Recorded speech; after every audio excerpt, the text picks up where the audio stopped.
So we've got some details on the layoffs that hit Warner yesterday. So I did talk about that along with Velma, and the two subjects have come up again. So I want to combine them because they're both Warner related, and it kind of shows what's really going on over there. So Warner Brothers TV layoffs. Studio cuts 26% of workforce, unscripted and animation divisions merge functions. So more cost cutting over at Warner's.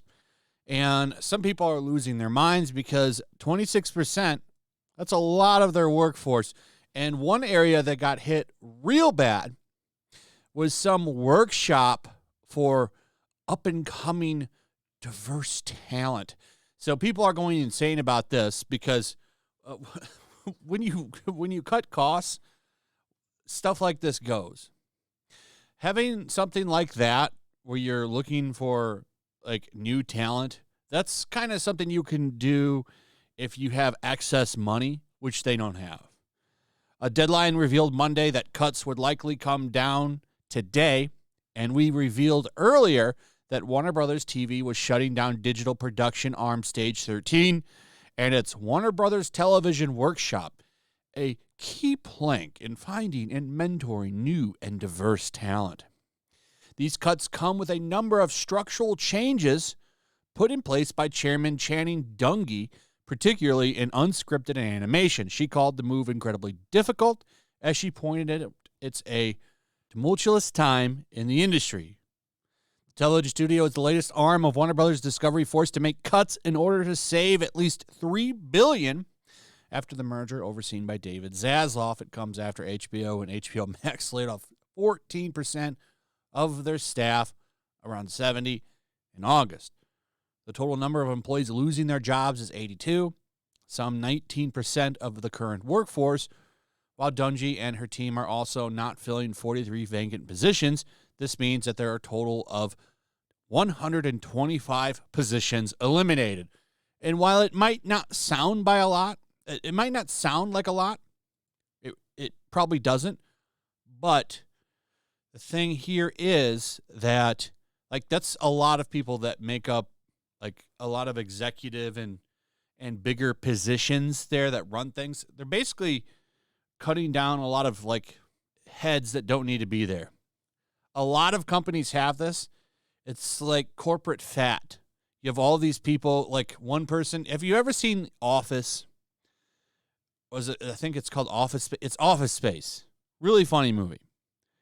And there's a scene in the movie where I forget the name, the main character's name, but he's talking to the Bobs, and he says he has like 14 different bosses. That happens at a lot of places, actually. It's just too much.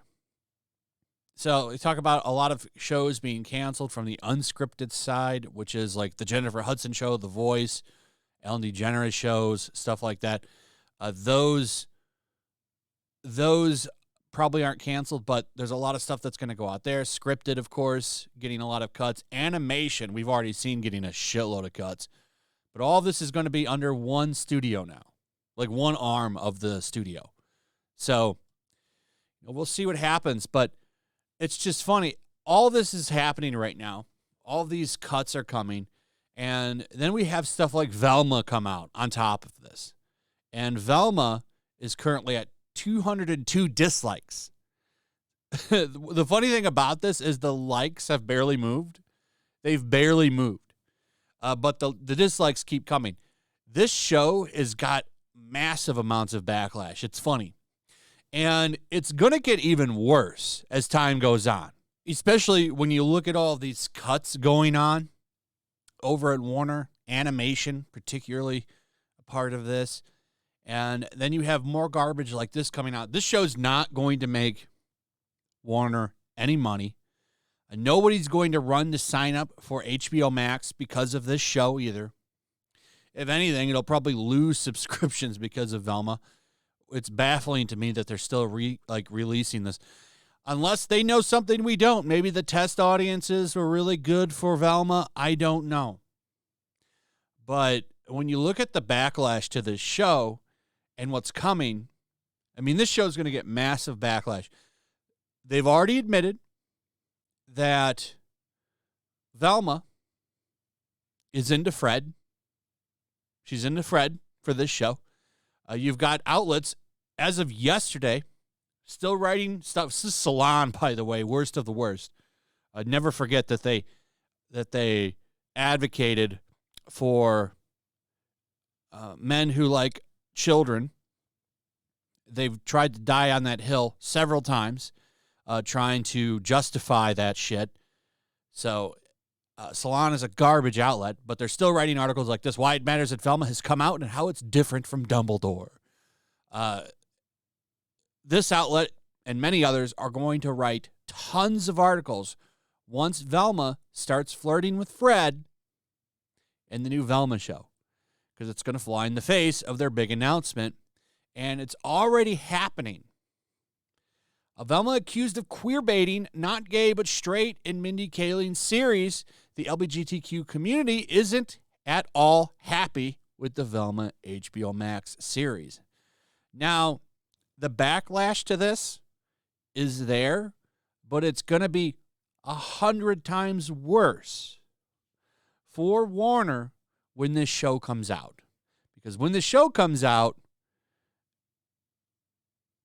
you're going to see that all of the stuff that they've tried to push with this Scooby-Doo trick-or-treat movie is going to go out the window. I just find it funny that this was all overlooked. Like, here, look at this article.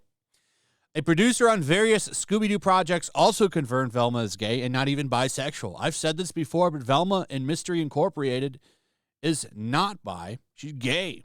This is back in 2020.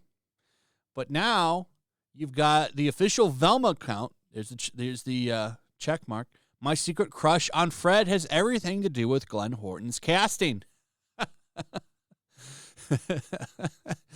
which has got people worked up. A Twitter user has accused the show of queer baiting. Wow, thanks for the queer baiting, states the tweet that's been liked almost 600 times. Another fan that is apparently unhappy also replied, you could have literally tweeted anything else to announce Fred's voice actor. Another fan is now no longer interested in watching the show. I was looking forward to this show, even though it seems like it's getting a lot of flack, but now I'm kind of not interested anymore, says a disgruntled fan who apparently isn't happy that Velma has a crush on Fred. You just alienated a ton of people who had been excited about the show. Great job. Well, gay Velma didn't last at all, says another tweet. You think this is bad? I'm telling you, wait till this show comes out and she starts flirting with Fred. Oh man, the backlash ain't nothing compared to what that's going to be. Because, I mean, for some reason, the only thing that makes a lot of really woke people happy is when cartoon characters become LBGT. I don't know why, but they take it very much to heart, and it's going to be a huge thing, bigger than it is now when this drops. Anyway, that's pretty much it. Let me know what you guys think. Also, if you would please like, subscribe, share the video. Make sure you're still subscribed. Hit that notification bell, and I'll see you on the next one. Peace. Make sure to check out my locals. There's a link in the description. It's a fun community that I'm trying to build over here. If you don't want to support me on YouTube, you can come over here. None of that money goes to YouTube.